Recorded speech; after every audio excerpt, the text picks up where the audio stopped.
Hello and welcome. तो आज के इस वीडियो में हम बात करने वाले हैं कश्मीरी सूफिज़्म के बारे में। कश्मीरी सूफिज़्म एक ऐसा टॉपिक है जो कि बहुत वास्ट और बहुत ही डीप टॉपिक माना जाता है, तो इसको एक वीडियो में कंप्लीट करना इम्पॉसिबल है। लेकिन ये वीडियो मैंने एग्जामिनेशन पॉइंट ऑफ व्यू से तैयार किया है, जिसमें हम लाल दत्त के कुछ पोइम्स 5 पोइम्स को एनालिसिस करेंगे, एनालाइज करेंगे। तो एनालाइज करने से पहले ये बहुत ज़रूरी है कि हम एक ऑथर या राइटर के बारे में उसकी बायोग्राफी पढ़ रहे। तो जैसे हम देखते हैं कि Lalleshwari 320 to 1320 to 1392, Lalleshwari also known as Lal Ded, जिसे हम लाल दत्त भी कहते हैं या लाल आरिफा भी कहते हैं। She was a mystic of the Kashmiri Shaivite sect and at the same time a Sufi saint. तो वो एक मिस्टिक, एक सेंट थी। लाल दत्त या लाल आरिफा एक सेंट थी जो बिलोंग करती थी शवाइट सेक्ट से, और at the same time Sufi saint भी थी। शवाइट सेक्ट ये जानना बहुत ज़रूरी यहाँ पे है कि up to the 14th century Kashmir was ruled by the Hindus. तो जो कि राजा महाराजा थे यहाँ पे सारे हिंदूज़ थे। तो उसी से शिवाइट सेक्ट जो है वो एक ऑर्डर था हिंदुज़म का। तो उसी ऑर्डर से, उसी सिलसिले से ये ललेश्वरी बिलोंग करती थी। She is creator of mistake poetry. ये जो लाल दत्त है इसने बहुत सारे मिस्टिक पोइट्री पोएम्स लिखे जो कि स्पिरिचुअल पोएम्स है इसने लिखे, जिनको हम वाक कहते हैं। और ये वाक, इनकी जो लिटरल मीनिंग है वो स्पीच है। ये वाक तब लिखे नहीं जाते थे, ये बस ऑरली बोले जाते थे, जो कि फिर generation and generation to generation pass होते थे, जो आज भी हमारे पास है। लेकिन फिर आगे जाके इनको कंपाइल किया गया, इनको रिटन किया गया, इनको लिखा गया। तो फिर एक पूरा जो है रिटन सोर्स इसको बनाया गया। अगर हम देखेंगे लाल दत्त के बारे में, तो she was born in Pandrethan, जो कि some 4.5 miles to southern east of Srinagar है। तो कश्मीर पंडित फैमिली से बिलोंग करती है। She married at the age of 12 की एज में उसकी मैरिज हो गई, लेकिन अनहैप्पी मैरिज थी एज यूजुअल, क्योंकि वो सेंट एक थी। तो ये ज़रूरी था कि एक सेंट अपने घर गृहस्थी छोड़ के तो वो जो अपने धुन में मगन हो जाता है। तो उसके जो घर वाले थे, उसके हस्बैंड और जो मदर इन लॉ थी, वो उस पर बहुत जुल्म ढाते थे। तो वो अल्टीमेटली चली जाती है एट द एज ऑफ 24, सन्यासी, रिनंसिएशन, सन्यासी बनते। तो फिर वहाँ से वो घूमते, पूरे कश्मीर में घूमते, अपनी पोइट्री जो है, अपनी पोइट्री कश्मीर के कोने कोने तक पहुँचाने लगी, और ऑरली, जिसे हम वाक कहते हैं। हालांकि ये शवाइट सेक्ट से ताल्लुक़ रखती थी, लेकिन तब भी ये आइडल वर्शिप को एक कर्स मानती थी। ये आइडल वर्शिप नहीं करती थी। इसकी पोएम्स जब भी हम पढ़ते तो वहाँ पे सीधे हमें पता चलता कि ये आइडल वर्शिप नहीं करती थी। तो इसकी जो पोएम्स है काफ़ी हद तक इस्लाम से रिलेट करते हैं, लेकिन अभी तक ये कंफर्म नहीं हुआ कि क्या उसने इस्लाम एम्ब्रेस किया है। हालांकि इतना ज़रूर है कि ये कुछ सूफ़ी सेंट्स के टच में भी रहती है, और सूफ़ी जो इस्लाम का इन्फ्लुएंस है इस पर बहुत ही, इनके पोएम्स में, इसके लाइफ पे बहुत ही पड़ा है।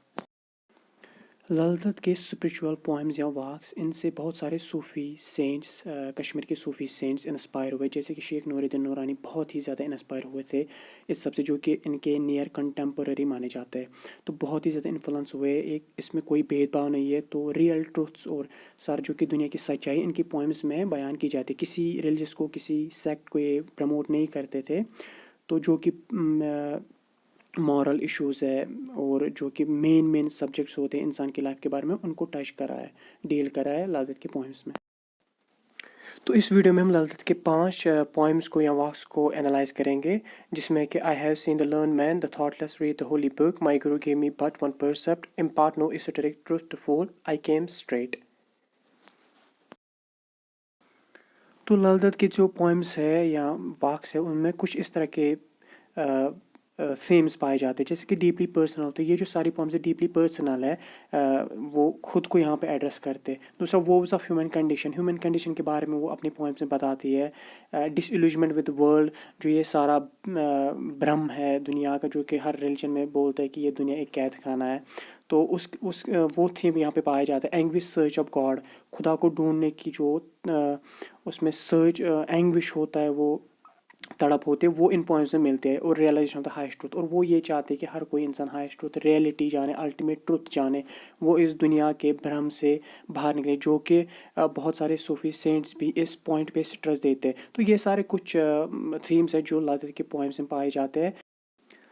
लाल दत्त के वर्क्स को इंटरप्रेट करना बहुत ही मुश्किल काम है, लेकिन तब भी हम अपनी पूरी कोशिश करेंगे कि इसको इंटरप्रेट करें। ये सरफेस मीनिंग पे तो आसान नज़र आते हैं, लेकिन जो इनकी डीप मीनिंग है ना बहुत ही ज़्यादा इंपॉर्टेंट, बहुत ही ज़्यादा डीप है। तो तभी हम कोशिश करेंगे। तो पहली जो हमारी पोएम आती है वो है the thoughtless read the holy books as parrot in their cage recite Ram Ram their reading is like churning water fruitless effort ridiculous concept. तो यहाँ पे ललती ये कहना चाह रही है कि ये यहाँ पे कुछ लोगों को एड्रेस करे जो थॉटलेस उनको बोलते हैं, थॉटलेस लोगों को एड्रेस करे। ये कह रहे कि वो थॉटलेस लोग, वो आम लोग जो ये किताबें पढ़ते, होली बुक्स पढ़ते, ये बिल्कुल वैसे ही पढ़ते जैसे पैरट, जैसे कबूतर अपने पिंजरे में राम राम पढ़ता है। ये लिंक इसने इसलिए यहाँ पे एस्टेब्लिश किया है क्योंकि पैरट पढ़ता है, राम राम पढ़ता है, लेकिन पैरट को पता नहीं होता कि वो असल में क्या पढ़ रहा होता है, बस वो रट्टा मारता है। तो एक्चुअली मीनिंग उसको नहीं पता होता। वैसे ये कह रही है इन थॉटलेस पर्सन को पता भी नहीं होता, जो ये पढ़ते हैं ना इनको पता नहीं होता कि ये पढ़ते क्या है। तो फिर कह रही है their reading is like churning water fruitless effort ridiculous concept. तो जो है अब ये जो पढ़ते हैं ना, इसका क्या फ़ायदा है, ऐसे पढ़ने का क्या फ़ायदा। ये तो वैसे ये तो इनके जैसे पढ़ते हैं, ये तो वही हुआ कि जैसे हम दूध को छानते हैं वहाँ से दही निकालते हैं, लेकिन जो ये पढ़ते हैं ना ये इस तरीके से पढ़ते हैं, इसका ये मतलब निकलता है कि जैसे ये पानी को छानते हैं। जब हम पानी को छानते हैं तो वहाँ से कुछ हमें नहीं निकलेगा, पानी आएगा, है ना, दूसरा जो प्रोडक्ट मिलेगा पानी मिलेगा। फ्रूटलेस एफर्ट, ये इसको फ्रूटलेस एफर्ट कहते हैं। ये करके ये बेकार में पढ़ते क्योंकि ये समझते नहीं है इस बात को, ये पढ़ क्या रहे। और रेडिकुलस कंसीट, और ये धोखा दे रहे हैं खुद को भी, अपने आप को भी, अपने ज़मीर को भी। तो ये यहाँ पे इस पोएम में उन थॉटलेस पर्सन जो लोग हैं, थॉटलेस लोग हैं, उनको यहाँ पे एड्रेस करते हैं और कहते हैं कि ये पढ़ते हैं लेकिन उनको एक्चुअल में पता नहीं होता कि ये पढ़ते क्या है। तो ये बहुत ज़रूरी है कि जो भी हम पढ़े हमें पता हो कि एक्चुअल मीनिंग इसकी क्या है, तभी हम उसको अपनी लाइफ में अप्लाई कर सकेंगे। ये बहुत ही ज़्यादा डीप थॉट है, बस शॉर्ट में जितना मेरे से हो सकता है शॉर्ट वीडियो में तो उतना मैंने एक्सप्लेन किया। जो इसका क्रक्स है वो यही है कि जो भी हम पढ़े हमें समझना कि ये एक्चुअल में है क्या, तभी हम इसको अपनी लाइफ में अप्लाई कर सकेंगे। तो हमारी जो सेकंड पोएम है वो है इम्पार्ट नॉट एसोटेरिक ट्रूथफुल्स। ये भी एक बहुत ही बढ़िया पोएम है, वाक है, और इसमें बहुत डेप्थ मीनिंग छुपी हुई है। तो कोशिश करते हैं कि हम इसको एनालाइज कर पाए। तो impart not esoteric truthfuls nor on molasses feed and ass do not sow seed in sandy beds nor waste your oil on cakes of brand. तो यहाँ पे लादत ये कहना चाह रही है, पोइट ये कहना चाह रही है कि इम्पार्ट मत दो, मत फैलाओ या मत पास करो, किसी को मत दो ईसोटेरिक ट्रूथफुल्स। ईसोटेरिक ट्रूथ हो ऐसा होता है, वो ट्रूथ होता है, वो सच्चाई होती है या कोई ऐसी बात होती है जो कुछ ही लोग समझ पाते हैं। ये माना जाता है कि ईसोटेरिक जो बातें होती है, ईसोटेरिक ट्रूथ जो होता है वो कुछ लोगों को समझ आता है, हर आम इंसान बंदे के समझ में नहीं आएगा। वो कुछ बंदों को समझ आता है जो उस ओहद तक पहुंच चुके होते हैं, राज की बातें हम जिसे कहते हैं। तो ये कहते हैं कि वो राज की बातें ईसोटेरिक ट्रूथ मत बताओ बेवकूफ़ लोगों को, हम जैसे लोगों को, मतलब हमें जो आजकल के ज़माने में, हमें इनको मत बताओ ये।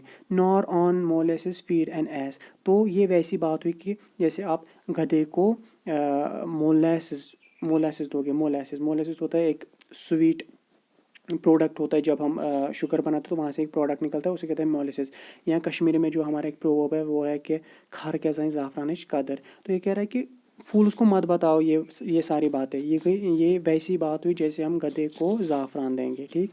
Do not sow seed in sandy beds, और अपने जो सीड है ना इनको रेगिस्तान में मत लगाओ, वहाँ पे लगाओ जहाँ पे प्रोडक्ट मिलेगा, जहाँ पे बड़े हो जाएंगे, जहाँ पे इनको मिलेगा पूरा फैसिलिटी जहाँ पे होगी, वहाँ पे अपने प्रोडक्ट्स लगाओ। Nor waste your oil on cakes of brand, और अपना जो तेल है ना वो इन केक्स ऑफ ब्रांड पे ज़ाया मत करो। तो हमें ये मिलता है कि हमें इस पोएम को पढ़ के ये मिलता है कि हमें अपनी बात उसको बोलना चाहिए या वहाँ पे बोलना चाहिए जहाँ पे इसकी कदर हो, जो उसको समझ पाएगा। हमें मतलब ऐसी कोई बड़ी बात किसी भी आम इंसान से नहीं करनी चाहिए।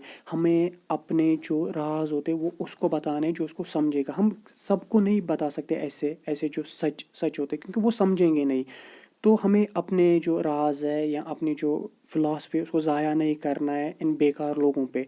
तो वेस्ट जो भी ये है पूरा इम्पार्ट नॉट एसोटेरिक, तो ये भी सच्चाई है, उन लोगों को बोलो जो समझ पाएंगे। ये राज की बातें होती है, तो जैसे हम सूफीज़्म में कहते हैं ये राज की बातें होती है, सबको नहीं बताई जाती, बस उनको बताई जाती है जो उसके लायक हो, जिन्होंने वो लेवल ऑक्यूपाई करी होगी, सिर्फ वो ये राज समझते, बाकी आम लोग नहीं समझते।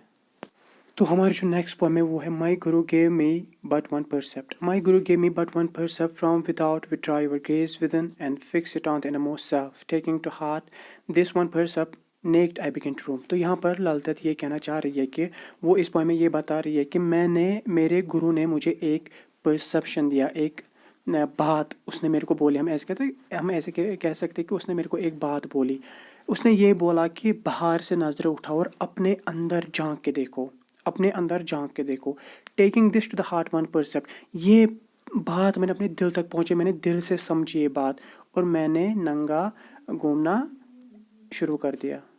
इस पोएम को पढ़कर हमें ये समझ आता है कि इसके गुरु ने इसको बोला है कि आप बाहर से नज़र उठाओ और अपने अंदर झांक के देखो. देखो जो भी सारी सूफीज़्म में या जो भी मज़ाहिब है, दीगर मज़ाहिब है, उनमें ये बात अच्छी तरह से वाज़ेह की गई है कि जो भी इंसान की मुश्किलात होती है वो उसको खुद की वजह से आती है, अपने नफ्स की वजह से आती है, जिसे हम नफ्स कहते हैं, वो उसकी वजह से आते हैं. एक बार इस नफ्स पे कंट्रोल हो जाए तो इंसान कहाँ से कहाँ पहुँच जाएगा, वो क्या क्या लेवल्स ऑक्यूपाई करेगा, और वो एक यूनिटी में फिर बन जाता है अल्लाह ताला के साथ. तो ये कह रहा है कि मेरे गुरु ने मुझे बोला कि अपने अंदर झांक के देखो, और इसने झांका. जब ये हम अपने अंदर झांक के देखते हैं ना, हमें एक नया आलम नज़र आता है. हम जो बाहर की बातें हम उसको फिर हीड नहीं करते, हमें कोई कंसर्न नहीं होता उसके साथ. लेकिन जब हमें अंदर की सच्चाई पता चल, जब हम अपने नफ्स को मारते, जब हम अपने नफ्स पे कंट्रोल करते, तो तब हम एक अलग दुनिया में पहुंच जाते, एक अलग लेवल पे पहुंच जाते. तब फ़र्क नहीं पड़ता कौन देख रहा है, क्या देख रहा है. जब लालदत इस लेवल पे पहुंच गई तो वो कह रही कि मैंने इसको अपने दिल से देखा, अपने इस बात को मैंने पूरा अमल किया इस पे, और तब से मैं नंगा घूमने लगी. तो हमें पता है कि हमें बहुत सारे सोर्स में मिल जाते हैं कि लालदत ये कहा जाता है कि वो अपने बदन पे कपड़े नहीं रखा करते थे. ये जो कपड़ों का मसला है, ये हम आम इंसानों के बीच में है. जब हम अभी आम लेवल पे, तो हमारे बीच में कंसेप्ट है ये मेल फीमेल का. लेकिन जब हम इससे ऊपर उठ जाते, जब हम एलिवेट होते, जब हम उस लेवल पे जाते, तब एक यूनिटी बन जाती, तब इन बातों का कोई फ़र्क नहीं पड़ता है, तब हम एक होते हैं. लालदत को जब उसने अपने अंदर झांक के देखा, तो तब उसको बाहर की कोई फिक्र नहीं पड़ी, कौन क्या बोलेगा क्या बोलेगा. वो अपने आलम में मस्त हो चुकी थी. और जब भी हम देखते हैं खुदा दोस्तों को, वो हमेशा इसी हालत में होते हैं, उनको कोई फ़र्क नहीं पड़ता कि बाहर की दुनिया में क्या चल रहा है. तो ये बहुत ही डीप मीनिंग है इसकी. जब भी हम अपने इनर सेल्फ में देखेंगे तो हम ये आलम भूल जाते हैं. हमारे अंदर एक और एक आलम है जो हम तभी जान पाएंगे जब हम अपने नफ्स को कंट्रोल करेंगे. तब हमें कोई फ़र्क नहीं पड़ता बाहर क्या हो, हम नंगे हो, हम क्या हो, क्योंकि जो असली रियलिटी है वो तब समझ में आती है जब हम अपने नफ्स को कंट्रोल करते हैं. बाकी फिर ये जो बाकी की दुनियाई बात होती है, ये सारा हमें फिर मजाक, एक झूठ लगता है. तो जो अंदर का होता है वो एक्चुअली सच होता है. तो लालदत ने इस सच को जान लिया था बखूबी. तो नेक्स्ट पोएम जो हमारी, इसका नाम है I came straight and straight I shall return. मैं सीधे रास्ते आई और सीधे ही मैं चली जाऊंगी. How can the crooked lead me ashtray. मेरे को एक क्रूक्ड इंसान या क्रूक्ड चीज़ें कैसे गुमराह कर सकती है. ये क्रूक्ड कोई पर्सन भी हो सकता है या दुनियाई ऐशो आराम भी हो सकता है. Surely no harm can come to me. मेरे पे कोई हार्म नहीं कर सकता, मेरे पे कोई इज़ा नहीं, या मेरे को कोई इज़ा नहीं दे सकता. He knows me from the beginning of time. वो मुझे जानता है पहले से ही, एंड लव्स मी, और मुझसे मोहब्बत करता है. तो अगर हम देखेंगे ये poem I came straight and straight I shall return, हमें पता होता है कि जो कि खुदा दोस्त होते हैं, जो कि ऐसे सेंट्स होते हैं, वो पहले से ही एक अपना रास्ता होता है उनको, वो सच्चे वाले रास्ते से आते हैं. क्योंकि हम कहते हैं कि सेंट्स और बॉर्न, वो पहले से ही पैदा होते हैं, सेंट्स पहले से ही पैदा होते हैं. तो ये कहते हैं कि मैं पहले से ही अच्छे रास्ते से आई, नेक रास्ते से आई, है ना, सच्चाई के रास्ते से आई, और सच्चाई के रास्ते से मैं जाऊंगी. How can the crook lead me ashtray. ये शैतानी ताकत हम कह सकते हैं, या कोई दुनियाई चीज़ें, दुनियाई ख्वाहिशात, ये मेरे को कैसे गुमराह कर सकते हैं. जब मैं पहले से ही अच्छे रास्ते, सच्चे रास्ते पे हूँ, मेरे को ये गुमराह नहीं कर सकते. क्यों. Surely no harm can come to me. मेरे पे कोई इज़ा नहीं आएगी, मेरे को कोई परेशान नहीं कर सकता. He knows me from the beginning of time. पहले से वो मुझे जानता है. कौन जानता है. ऊपर वाला जानता होगा, या अल्लाह की तरफ इशारा करते हैं, या जो भी होता है ऊपर वाला, द अल्टीमेट ट्रूथ, इसको जानता है. एंड लव्स मी, और मुझे प्यार करता है. तो अगर कोई किसी से प्यार करेगा, वो उसको कभी मुश्किलात में, मतलब उसको गुमराह नहीं करेगा. कभी वो कभी नहीं चाहेगा कि ये गुमराह हो जाए. तो लालदत ऐसे स्टेज पे, उसने ऐसे स्टेज एक्वायर करा है, ऑक्यूपाई करा है, कि जहाँ पे वो कह सकते कॉन्फिडेंटली कि मैं सीधे रास्ते और सीधे रास्ते जाऊँगी मैं, और ये सारी चीज़ें मेरे को एस्ट्रे गुमराह नहीं कर सकती. तो ये सही है कि जब भी हम अच्छे रास्ते पे होते हैं, सच्चे रास्ते पे होते हैं, तो ये चीज़ें सारे गुमराह नहीं करती. हम ऐसे स्टेट पे पहुँच जाते हैं, ऐसे लेवल पे पहुँच जाते हैं जहाँ पर ये चीज़ें फिर हमें सताती नहीं, जो कि عام لوگوں کو بہت مشکل دیتے ہیں، وہ چیزیں ان لوگوں کے لیے چھوٹے چھوٹے ہوتے ہیں. تو اس ویڈیو کی جو ہماری لاسٹ پوائم ہے وہ ہے I have seen a learned man die of hunger. ہمیں پتہ ہے کہ جب ہم بایوگرافی پڑھتے ہیں للت کے بارے میں تو ہمیں پتہ چلتا ہے کہ اس کو بہت ہی کم کھانا دیا جاتا تھا. اس نے بہت اسٹارویشن فیس کری ہے، اس کو بہت ہی کم کھانا دیا جاتا تھا، بہت ہی ظلم اس پہ ڈالے جاتے. تو اس کو بھوکے پیٹ سونے کا مطلب پتہ ہے. اس کو بخوبی پتہ ہے اس دنیا میں کیا کیا مشکلات ہے. اس کو پتہ ہے کون سے ایموشنز، کون سے درد جو ملتے ایک انسان کو. تو وہ سارے اس پوئم میں ایک سٹائر کے طور پر اس نے ظاہر کیا ہے. تو یہ کہہ رہا ہے کہ I have seen a learned man die of hunger. میں نے دیکھا ہے بہت اچھا لرن مین بھوک سے مرتے ہوئے. حالانکہ ایک لرن مین نہیں مرنا چاہیے. اس کو بہت، جب لرن مین کی بات کریں گے یہاں پہ ہوتا ہے وہ ایلیویٹڈ مین جس نے ایک اسپرچول مین ہوتا ہے. تو وہ بھوک سے نہیں مرنا چاہیے، لیکن لوگوں کے بیہیویئر سے وہ مر گیا، بھوکا مر گیا ہے، جو کہ بہت ہی بدقسمتی کی بات ہے. کہہ رہے کہ میں نے اس کو دیکھا مرتے ہوئے، ایسے ایسے مرا وہ بھوک سے جیسے ایک پتا، سوکھا پتا ایک آندھی میں آتا ہے اور جیسے ونٹر میں وہ گر جاتا ہے، ایک پتے کی طرح وہ گر گیا. مطلب بہت ہی ڈیٹیوریٹڈ کنڈیشن میں، بہت ہی کمزوری کے حالت میں وہ گر گیا. ایسے گر گیا، ایسے مر گیا جیسے ایک پتا گر جاتا ہے. میں نے بہت بیوقوف لوگوں کو دیکھا ہے ڈانٹتے ہوئے اپنے کوک کو جو کھانا بناتا ہے گھر میں، کیونکہ وہ اچھا کھانا نہیں بنا پاتے. وہ اس سے ہمیشہ بار بار کہتے کہ تم سے اچھا کھانا نہیں بن رہا ہے، مجھے اچھا کھانا چاہیے. یہ یہاں پہ نفس کی بات کر رہا ہے، ہر کوئی یہاں پہ اٹریکشنز کی بات کر رہا ہے، دنیا کے اٹریکشنز کی بات کر رہے ہیں. سب لوگ اپنے مسئلے میں لگے ہیں. یہ کہہ رہے یہ کوک یہاں پہ ایکچولی صرف ایک کوک نہیں ہے، اور یہ جو پھول یہاں پہ یہ ایکچولی پھول نہیں ہے. یہ جو پھول ہے یہ ایک آدمی ہے، اور یہ کوک ہے یہ عورت بھی ہو سکتی ہے جو اپنے بیوی پہ ظلم ڈالتا ہو، جو اوروں پہ ظلم ڈالتا ہو صرف اپنے گینز کے لیے. Since then I lie anxiously await the day when the lure of the world will fade away. تو تب سے میں انتظار کروں کہ کب یہ دنیا کی اٹریکشنز ختم ہو جائیں گی. یہ اٹریکشنز کی وجہ سے انسان کی حالت کیا سے کیا ہو جاتی ہے. تو یہ تب سے ویٹ کرے کب، کیونکہ ہمیں پتہ ہے کہ ایک مومن ہمیشہ چاہتا ہے کہ وہ کب وہ اس دنیا سے فوت ہو جائے، تاکہ یہ دنیا اس کے لیے ایک جیل جیسا بن جاتا ہے، ایک قید خانہ جیسا بن جاتا ہے. تو وہی کہہ رہے لال دید یہاں پہ کہ میں تب سے ویٹ کروں کہ کب یہ اٹریکشنز ختم ہو جائیں گے اس دنیا کے، جس اٹریکشن نے ایک انسان کو اس حال پہ لایا. تو کب یہ ختم ہو جائے، کب اٹریکشنز اس دنیا کے ختم ہو جائیں گی. تو یہ تھی ہماری 5 پوائنٹس. میں نے ایگزامینیشن پوائنٹ آف ویو سے ان کو ایکسپلین کیا ہے، حالانکہ جو کہ ان کی سرفیس میں گیا تھوڑا سا ڈیپ بھی میں نے کوشش کری جانے کی، بٹ یہ جو ہے سارے کی سارے پوائنٹس بہت ہی ڈیپ میننگ رکھتے. تو میں نے اپنے طریقے سے بہت کوشش کی ان کو جتنا سمپل بنانے کے لیے. اور ویڈیو کے ڈسکرپشن میں آپ کو کچھ PDF بھی ملیں گے جو آپ وہاں سے ڈاؤن لوڈ کر سکتے ہیں، اسی کے ریلیٹڈ، اس کے پوائمس کے ریلیٹڈ اور بایوگرافی کے related. Thank you and have a nice day.